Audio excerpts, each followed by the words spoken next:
అందరికీ నమస్కారం అండి. అందరూ బాగున్నారా? అందరూ బాగుండాలని, ఆ దుర్గాదేవి ఆశీస్సులు మనందరిపై ఉండాలని ఈ నవరాత్రులలో ప్రతి ఒక్కరూ ఏ కారణంతో పూజిస్తున్నారో వారి యొక్క ఆశయం సిద్ధించాలని కోరుకుంటూ ఉన్నాను.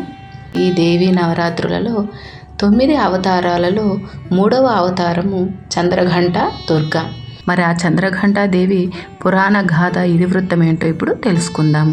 ఎవరైనా ఫస్ట్ టైం మన వీడియో చూస్తుంటే ఖచ్చితంగా సబ్స్క్రైబ్ చేయండి. వినటువంటి సలహాను నాకు కామెంట్ రూపంలో అందిస్తారని కోరుకుంటూ ఉన్నాను. మరి ఆలస్యం చేయకుండా వీడియోని చూద్దామా?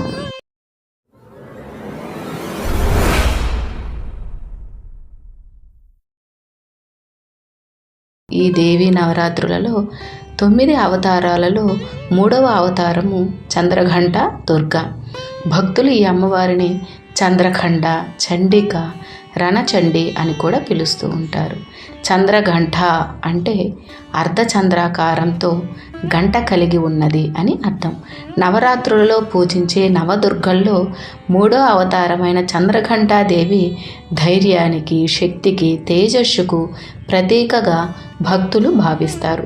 ఆమె తన తేజస్సుతో పూజించిన వారి పాపాలు, ఈతి బాధలు, రోగాలు, మానసిక రుగ్మతలు, భూత భయాలు దూరం చేస్తుంది. దుర్గాదేవి 9 అవతారాలలో తాత్వికంగా 3వ రోజు చంద్రఘంటా దుర్గగా పూజించడం జరుగుతుంది. అలంకార రూపంగా 3వ రోజు అన్నపూర్ణాదేవి అలంకారంలో అమ్మవారిని పూజించడం జరుగుతుంది.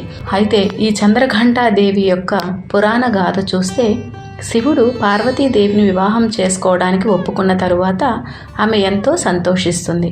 పార్వతీదేవి తల్లిదండ్రులైనటువంటి మేనకాదేవి, హిమవంతులు కూడా పెళ్లికి అంగీకరిస్తారు. పెళ్లి రోజున శివుడు దేవతలతోనూ మునులతోనూ తన గణాలతోనూ శ్మశానంలో తనతో ఉండే భూత ప్రేత పిశాచాలతోనూ తరలి విడిదికి వస్తాడు. వారందరినీ చూసి పార్వతీదేవి తల్లి మేనకాదేవి కళ్ళు తిరిగి పడిపోయిందట.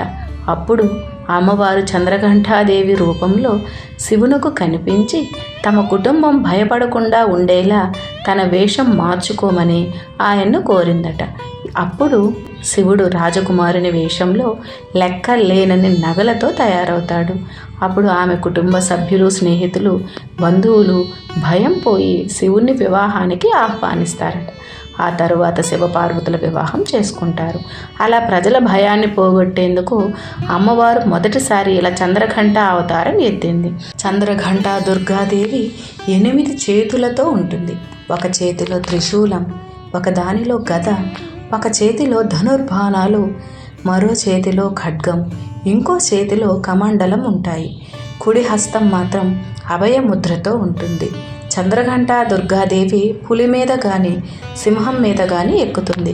ఈ వాహనాలు ధైర్యానికి, సాహసానికి ప్రతీకలు. అమ్మవారి కిరీటంలో అర్ధచంద్రుడు ఉండగా పాల భాగంలో 3వ నేత్రంతో ప్రకాశిస్తుంది ఆ తల్లి. అమ్మవారు బంగారు వర్ణంలో మెరిసిపోతూ ఉంటుంది. శివుడు ఈ అమ్మవారి అందానికి ముగ్ధుడయ్యాడని పురాణోక్తి. పులి లేదా సింహవాహిని అయిన అమ్మవారు ధైర్యప్రదాయిని. నిజానికి ఈ రూపం కొంచెం ఉగ్రమైన ఆమె ఎల్లప్పుడూ ప్రశాంత వదనంతోనే ఉంటుంది.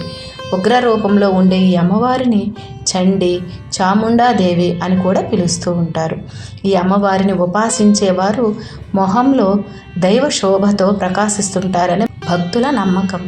వారు అద్భుతమైన తేజస్సుతో ఉంటారట. ఈ అమ్మవారిని పూజించేవారు విజయాన్ని అతి శీఘ్రంగా పొందగలరని భక్తుల విశ్వాసం. దుష్టులను శిక్షించేందుకు ఈ అమ్మవారు ఎప్పుడూ తయారుగా ఉంటుందని పురాణోక్తి.